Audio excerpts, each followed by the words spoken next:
Good morning, everybody. So I tried to make a video Thursday, but I got way too long, so I'm going to try to keep this really short this morning. Um, and again, post-election, I'm done with that. We're done. So no more stuff on the election. I'm open for conversation though. You can get a hold of me through here, private message, Facebook. If you follow me on there, or if you're friends with me on there, those are definitely two avenues that if you want to talk, I'm here. So this morning, I really I want to talk to my brothers and sisters in the church, and not just my local church, but the greater universal body of Christ, as it were. Right now, we have a very, very massive opportunity before us to really redefine in the eyes of those who are around us who we are and what we believe, why we believe it, and ultimately, be able to confront them in a loving and educating way of the reality of God. And I know it's a harsh climate right now with these subjects, and there are those of us, especially missionaries and in certain areas, who are obviously abroad, and people in certain areas of our country, because of tensions with different things, that it can make this extremely difficult. And I'm not taking that lightly at all. I'm privileged to live in an area, I shouldn't have used that word, to live in an area where really it's small town. There's a lot to do on the local front as far as reaching out into the community and the surrounding communities and stuff, but there's really not a ton of backlash. So believe me when I say this, I don't take it lightly. I know some of you are in environments where it's extremely hostile, and even dangerous to do what it is that the Lord has asked us to do as followers and disciples. So that being said, regardless of the political climate, we as the church for a very, very long time have really allowed, in whether it was directly or indirectly, the communities around us to really shape and define, their interpretation, their understanding of who we are, without really honestly pushing back against that. And I'm not talking about in a major confrontational way. I'm talking about it all. For the most part, with the exception of those misguided, and in some cases not authentic Christian groups who have made it very, very difficult for the church to be, at least have a civil relationship with non-believers.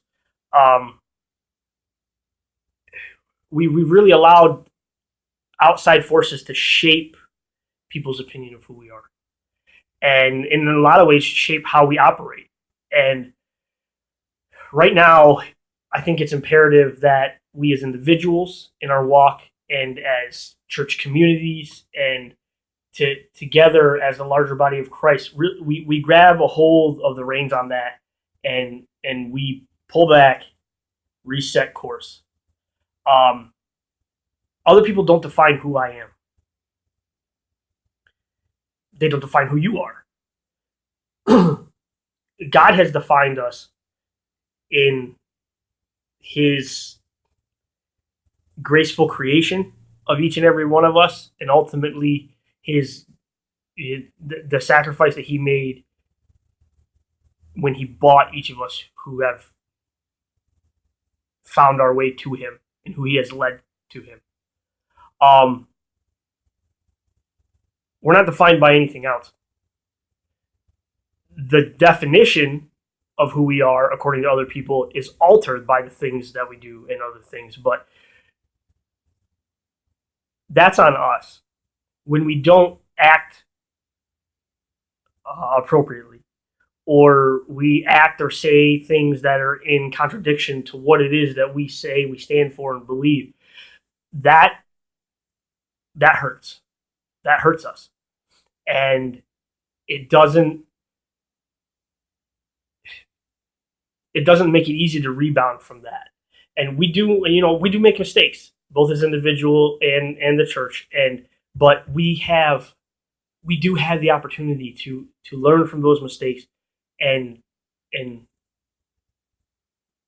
fix those mistakes in many ways. So this morning, I just want to encourage each of us to dig in our personal walks, in our walks together as church communities, both local and on a larger scale. I want us to really, really go to God and just humbly ask Him. Well, first, willingly submit if you haven't already done so, because it's difficult. It is when things aren't going well, or you find yourself in a hard situation. Sometimes we just avoid it, even though God may be pushing us toward it or wanting us to be out there. Or we may be waiting on God, and we're not really willing to do that, so we try to force other things. We need to be submissive to God, and we need to be willing to serve one another and serve those who are around us before we can really even get to the point of doing anything, or get to the point of being vessels that can be legitimately and honestly used. We have a massive opportunity right now, not just in our country, but in the world. And yes, it will be hard. Yes, it will be very hard's not even the word for it.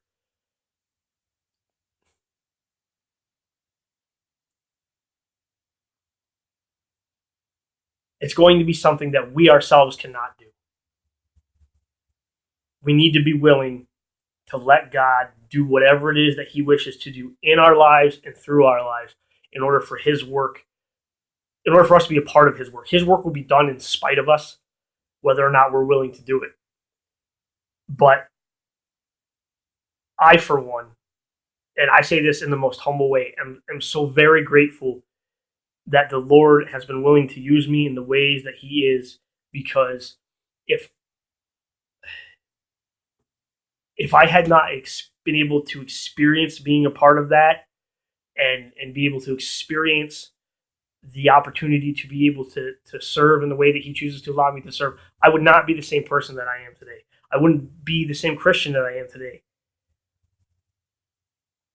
And that's an ongoing process. So I hope it made sense this morning. I don't want to go any longer than this. And I just really pray that we are willing to submit, to dig in, to do the work, and in some cases to fight. Not necessarily like this, but like this and with this. So that's all I got for you guys today. And hopefully that I've encouraged somebody, because I know a lot of you have encouraged me. So I try to do this in order to return that back into our community. So guys, I hope you have a great weekend coming this weekend, and I hope we're all gearing up for not just the holiday season, but for the roles that we will play as God continues to decide to use us and to grow us, through this life that we have in this walk in Him. This is Corey, urging you to prepare as warriors and to seek the counsel of wise men always. Have a good one, guys. Bye.